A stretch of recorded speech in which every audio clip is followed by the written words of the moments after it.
नमस्कार मित्रांनो, परत एकदा तुमचं आपसर टेक यूट्यूब अलीबाबा या चॅनलमध्ये स्वागत आहे.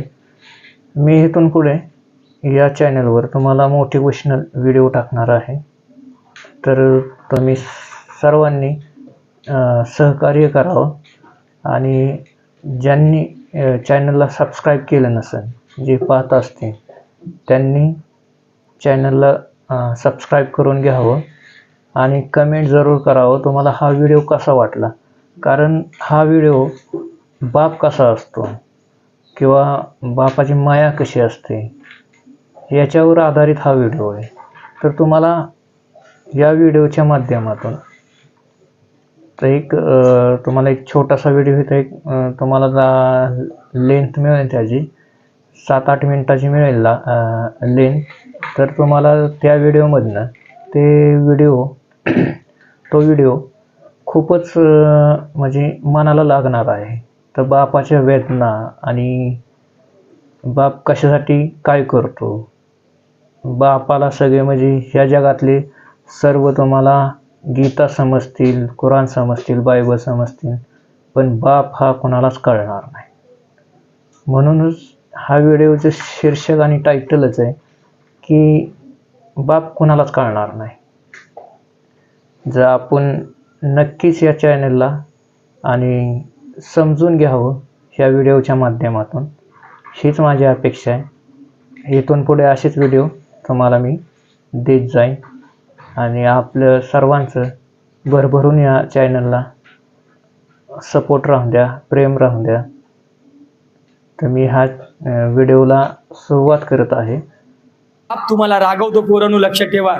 बाप तुम्हाला किटकिट करतो, असं करू नका, तसं करू नका.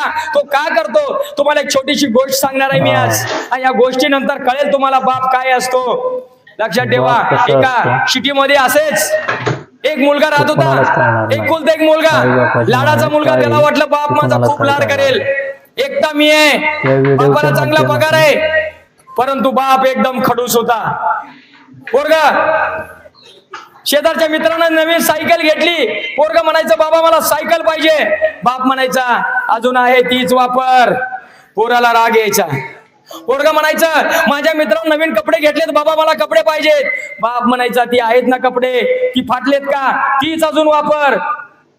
पोरं पिक्चरला चालली.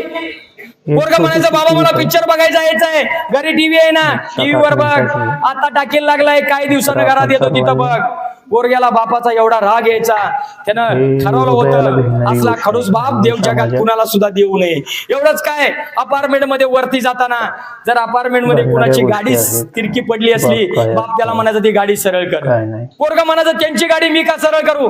वर चाललं, एखाद्या चपला जरी उलट्या सुलट्या पडल्या असल्या, बाप म्हणा ते सरळ कर. पोरग्याला एवढी झीट आलती त्या बापाची, त्याला ठरवलं होतं काही जरी झालं तर चालेल, पण या बापाच्या किटकिटी मधून मला सुटायचंय. त्यानं मग संकल्प केला. कारण साधा घरात टीव्ही जरी बघत असलो आणि साईडला जाऊन बसलं पोरगा, बाप म्हणायचा तुझा बिल काय बाप भरणार आहे का, टीव्ही बघत नाही मग कशाला चालू केल्या. बाहेर गेलं पंखा चालू असला बाप ओरडायचा. असा बाप कुणाला असतो का रे. पोरग्यानं ठरवलं, संकल्प केला मनामध्ये, काही करणार, शाळा शिकणार, नंबर काढणार, नोकरी लागणार आणि या बापाच्या आयुष्यातून कायमचा दूर जाणार. असल्या किटकिट या बापाचं पुन्हा तोंड नाही बघणार. आणि पोरानं एकदा संकल्प केला. पोरानं संकल्प केला, मागं हटलं नाही. 5वी 9वी 10वी 11वी 12वी इंजिनियर झालं. फक्त आता कॉलची वाट बघत होता. एखादा कॉल यायचा, इंटरव्ह्यू द्यायचा, नोकरी लागायचं आणि परत या किटकिट या बापाचं तोंड आयुष्यात कधी बघायचं नाही.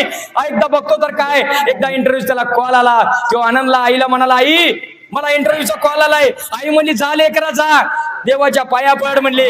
पहिल्यांदा पोरग देवा पुढे गेलं आणि त्या देवाला म्हणलं, देवा एवढी नोकरी मला लागू दे बास, तुला 1 किलो पेढ देईन. आणि या बापाच्या खिटखिटीतून एवढं मला सुटायचंय, या बापाचं परत मला तोंड बघायचं नाही. लई त्रास दिला येणं. आईच्या पाया पडला.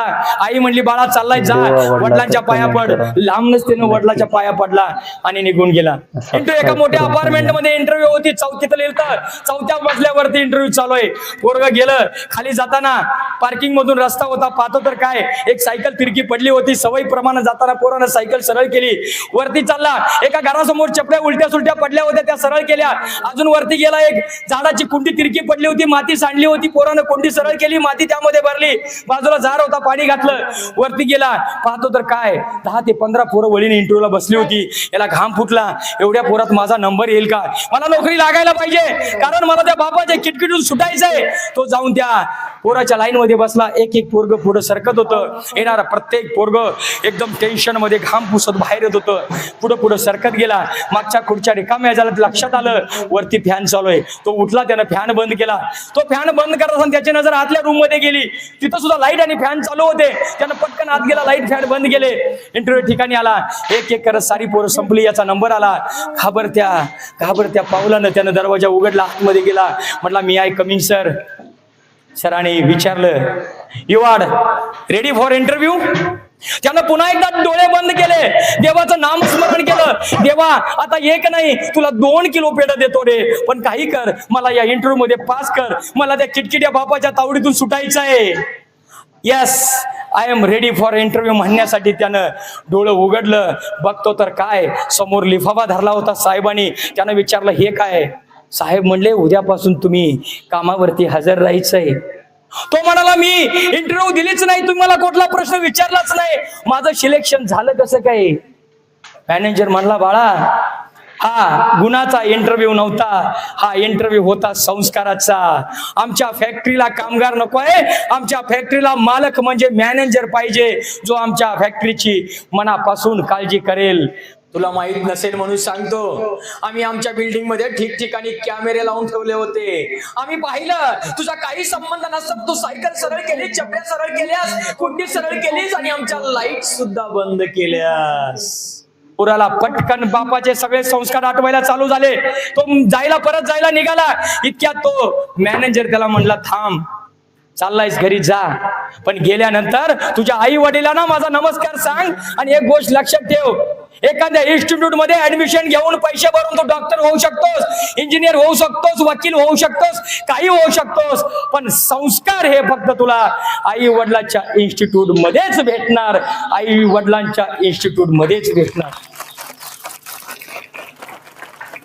कोणाला ते पोरग पळत घरी आलं. कधी एकदा बापाला भेटीन असं झालं होतं. त्यानं पळत घरी आलं. घराची बेल वाजवली. आईने दरवाजा उघडला. आई म्हणली लेकरा काय झालं. पोरग म्हणलं आई उद्यापासून मला कामावर बोलवलंय. आई आनंद झाला. आई म्हणली जा आणि देवाचा आभार मान. पोरग आतमध्ये गेला. इकडे दरवाजा होता, इकडे बाप पेपर वाचत बसला होता. पोरग पटकन केलं, बापाच्या पायावरती लेटर ठेवलं आणि माथा बापाच्या पायावर टेकवला.